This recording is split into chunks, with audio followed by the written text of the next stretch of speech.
Good afternoon, नमस्कार। मैं Sandeep loyal आप सभी का लोयल क्लासेज के ऑफिशियल यूट्यूब चैनल पे स्वागत करता हूं। और एमपीएसडब्ल्यू स्टाफ नर्स का रिजल्ट आ चुका है, डॉक्यूमेंट वेरिफिकेशन का प्रोसेस, और बहुत बच्चों ने यहां पे कमेंट कर करके अलग अलग चीज़ें पूछी हैं। एक एक करके हम लोग उन सब के बारे में बात करेंगे। सबसे पहले तो मैं आप लोगों को यहाँ पे बताऊं, जो स्क्रूटनी ऑफ डॉक्यूमेंट है उससे पहले आप लोगों को ऑफिशियल एचएसएससी की वेबसाइट पे एक लिंक मिलेगा जिस पे आपको ऑनलाइन जो है वो फॉर्म फिल करना है, यानी उसको बोला ऑनलाइन स्क्रूटनी फॉर्म है, उसको फिल करना है। उसके बाद आपका डॉक्यूमेंट वेरिफिकेशन होगा पंचकूला।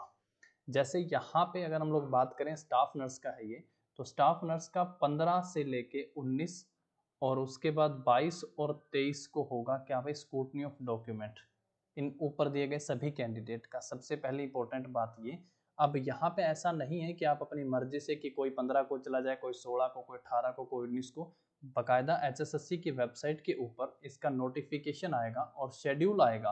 एचएसएससी की वेबसाइट पे पूरा का पूरा शेड्यूल आएगा दोस्तों।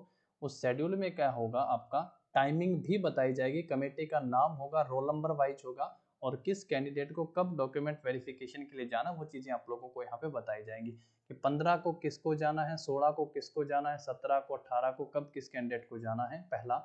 दूसरा ये कि 15 को कैंडिडेट को किस टाइम पे जाना है वो भी बताया जाएगा। जैसे मैं आप लोगों को यहाँ पे बताऊं कि ये नोटिफिकेशन आया हुआ था रेडियोग्राफर और अल्ट्रासाउंड टेक्नीशियन के लिए, रेडियोग्राफर और अल्ट्रासाउंड टेक्नीशियन के लिए था। तो यहाँ पे इनका 14 सितंबर का था। तो क्या बताया गया था कि भाई इस रोल नंबर से लेके, एक रोल नंबर से लेके 44 तक जिन कैंडिडेट का पेपर पास हुआ है इस रोल नंबर के बीच, उनको 9 बजे पहुंचना है कमेटी ए के सामने। 46 से लेके 1 बजे तक कमेटी ए। उसके बाद देखिए 124 से लेके 123 तक था, 124 से लेके 199 इनको 9 बजे है।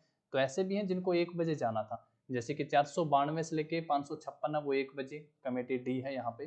तो इसी तरीके से आप लोगों को बताया जाएगा। भाई ये मान लो कि एक डेट का हो गया, 15 तारीख मान लो, 15 नवंबर को जिनका है, आगे जब 16 नवंबर को जिनका रोल नंबर होगा उनको भी टाइम और नोटिस। बिल्कुल इसी तरीके से आपके डॉक्यूमेंट वेरिफिकेशन से पहले एचएसएससी की साइट पे नोटिस आएगा, और वो दोनों के लिए, एमपीएसडब्ल्यू के लिए भी आ जाएगा और स्टाफ नर्स, अलग अलग नोटिस होगा, अलग अलग आप लोगों को यहाँ पे बताया जाएगा कि कब किसको जाना है। जैसे इस नोटिस में बताया गया है, रेडियोग्राफर का हो गया, अल्ट्रासाउंड टेक्नीशियन का हो गया कि 15 तारीख का इनका, ये देखो ये 15 सितंबर का था इनका, और ये यहाँ पे आप लोग देख सकते हैं इनका 14 सितंबर का था।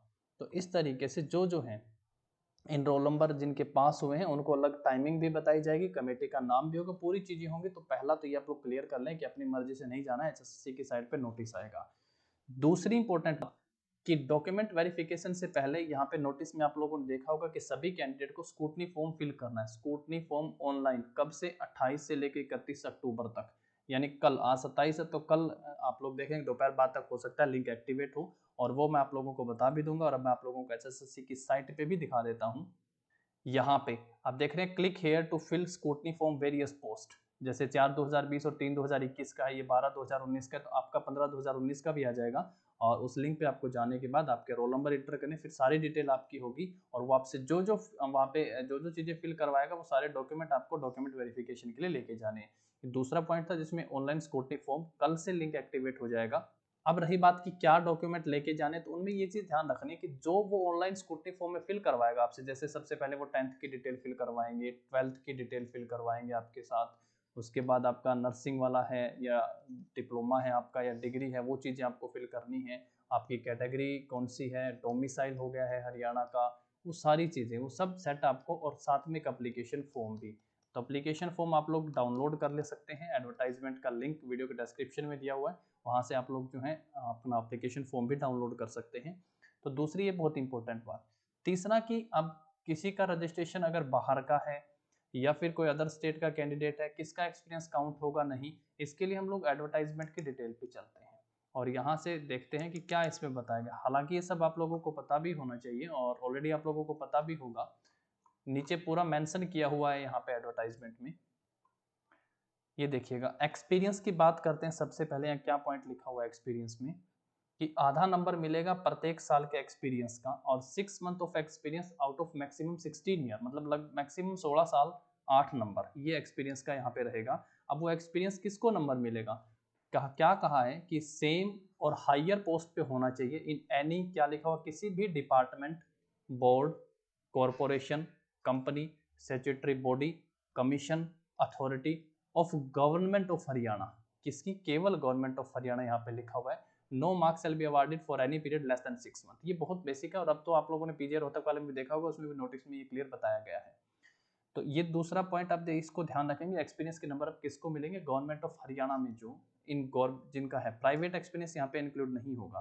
फिर भी आपका एक्सपीरियंस आप लेके जा सकते हो, आप लोग स्कूटनी फॉर्म में फिल कर सकते हो, इसमें कोई दिक्कत नहीं है।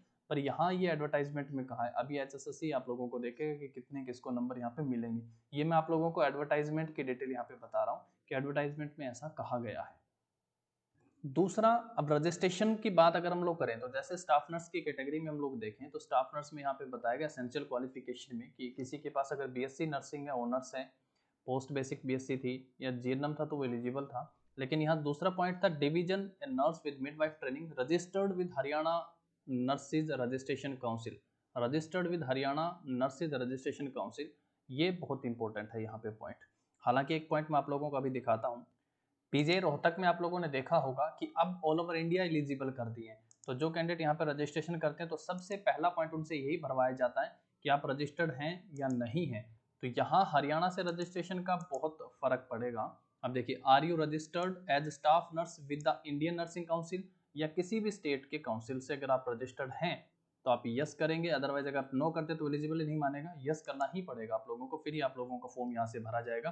पर एचएसएससी वाली में थोड़ा सा ध्यान देंगे, यहाँ स्पेशली है कि हरियाणा नर्सिस रजिस्ट्रेशन काउंसिल के साथ आपका रजिस्ट्रेशन होना चाहिए। अब एक्सपीरियंस कब तक का काउंट होता है, वो सब चीजें क्या होती है, वो होती है कट ऑफ डेट, वो सारी की सारी चीजें होती है कट ऑफ डेट जो की होती है एडवर्टाइजमेंट की लास्ट डेट। इसके लिए आप लोग इस पॉइंट को पढ़िए, जो 8 नंबर पॉइंट यहाँ पे कहा है कि जो भी क्वालिफिकेशन है या जो टर्म एंड कंडीशन है एलिजिबिलिटी की will be determined with regard to the last date fix for receipt of online application. Online application या जो क्लोजिंग डेट है उस तक आपकी कंप्लीट होनी चाहिए, ये पॉइंट यहाँ पे मेंशन किया हुआ है। तो ये सारी चीजें कोई नई नवेली नहीं है, ये एडवर्टाइजमेंट में ऑलरेडी मेंशन की गई है। एडवर्टाइजमेंट का लिंक मैंने वीडियो के डिस्क्रिप्शन में दिया हुआ है, वो सब चीजें आप लोग यहाँ से देखिएगा, अपने डाउट्स को क्लियर कर लीजिएगा कि क्या क्या है। एडवर्टाइजमेंट को अच्छे से पढ़ेंगे तो ऑलमोस्ट आप लोगों के डाउट यहाँ से क्लियर हो जाएंगे। फिर भी अगर कोई डाउट है तो डिस्क्रिप्शन में व्हाट्सअप नंबर भी दिया हुआ, आप वहाँ पे भी व्हाट्सअप कर सकते हैं, और अदरवाइज आप लोग टेलीग्राम पे भी हैं तो वहाँ से भी डिटेल ले सकते हैं। और अगर बात करें कि कट ऑफ का प्रोडक्शन अगर हम लोग यहाँ से लगाएं अंदाजा कि कितने बच्चे कितने नंबर पे हुआ है, तो ऐसे भी लोग हैं जो कह रहे हैं कि 38 या 40 नंबर पे उनका पेपर पास हुआ, उनका लिस्ट में नाम है। तो वहीं ऐसे भी लोग हैं जिनका 53 नंबर है और उनका लिस्ट में नाम नहीं। मैं जनरल कैटेगरी की बात कर रहा हूँ, तो मैं सारे कॉमेंट यहाँ पे देख रहा हूँ, मेरी वीडियो पे भी जिसने यहाँ पे कॉमेंट किए हैं। तो 40 वाला बच्चा जनरल में कह रहा है कि उसका पेपर पास है और 53 वाला कह रहा है नहीं है। तो अभी इन चीज़ों के ऊपर अंदाजा लगाना आसान भी नहीं है। दो चीजें हो सकती है यहाँ पे कि या तो 40 वाले ने नंबर हो सकता है सही तरीके से काउंट ना किया, या 53 वाले ने नंबर सही तरीके से काउंट ना किया। दूसरा ऑब्जेक्शन, अब ऑब्जेक्शन 3 4 5 कितने तक ऑब्जेक्शन लगे हैं और कितने नंबर का बेनिफिट किसी को हुआ है, अब वो डिपेंड करता है कि 40 वाले के हो सकता है 47 48 नंबर हो गए, और 53 वाले के हो सकता है कि 45 पे हो गया हो, किसी के कम किसी के ज़्यादा। तो वो बहुत जरूरी है कि आप लोग एक बार अपनी आंसर की को उम्र के साथ बहुत अच्छे तरीके से मैच कर लें, मिक्स उसको प्रॉपर तरीके से देख लें, और सभी के मैं ये कहूँगा उसके बाद आप अपने नंबर का थोड़ा सा यहाँ से देखें शॉर्टे के साथ। वही एमपीएसडब्ल्यू में है कि एससी में 41 वाले कह रहा है हो गया, और वहीं 46 कैंडिडेट का मेरे पास आया मैसेज तो उनका नहीं हुआ है 46 में। तो मैं तो वही कहूँगा कि कहते हैं कि 49 उनके बनते, 3 क्वेश्चन ऐसे थे जिन पर डबल डबल उन्होंने सर्कल कर दिए हैं, यानी 3 क्वेश्चन ऐसे थे जिन पर डबल सर्कल मार्क कर दिए, 2 घोड़े काले कर दिए हैं। तो अब पता नहीं किस कारण वजह से उनका नहीं हुआ है। ये कह रहे 46 उनके बिल्कुल सही हैं आंसर की के अकॉर्डिंग, और 41 एससी में कह रहा है उनका हुआ है। तो ये अभी पता नहीं किस तरीके से ऐसे कह रहे हैं। मैं तो ये कहूँगा एक बार आप आंसर की को अच्छे तरीके से मैच करें और उसके बाद जज करें अपने आप को कि क्या सही है और क्या नहीं है। हो सकता है 41 वाले के 46 47 हो गए, 40 वाले के 41 हो गए हों ऑब्जेक्शन के अकॉर्डिंग। ये एचएसएससी की यहीं पे गड़बड़ है कि इस रिजल्ट के साथ कम से कम फाइनल आंसर की रिवाइज करके, जो रिजल्ट तो फाइनल आंसर की के जरिए जारी किया है ना, तो फाइनल आंसर की अगर यहाँ पे होती तो ये सारे डाउट नहीं होते, फिर अपना अब थोड़ा सा काम आसान होता बच्चों का कि किसका कितने पे हुआ है। खैर अब भी बहुत, मतलब यूँ नहीं कहेंगे 3 गुना कैंडिडेट, बहुत ज़्यादा कैंडिडेट यहाँ पे बुलाए हैं। स्टाफ नर्स में भी आपने देखा होगा लगभग 7,000 के करीब कैंडिडेट बुलाए गए हैं, 1600 कुछ वैकेंसीज हैं, कैंडिडेट बहुत ज़्यादा हैं। तो ये कुछ डाउट्स के साथ मैं आप लोगों के बीच, और अगर फिर भी कोई डाउट है तो आप लोग मैसेज कमेंट कर सकते हैं। और मिलते हैं कुछ नए फैक्ट के साथ, तब तक के लिए पढ़ते रहिए और देखते भी रहिएगा।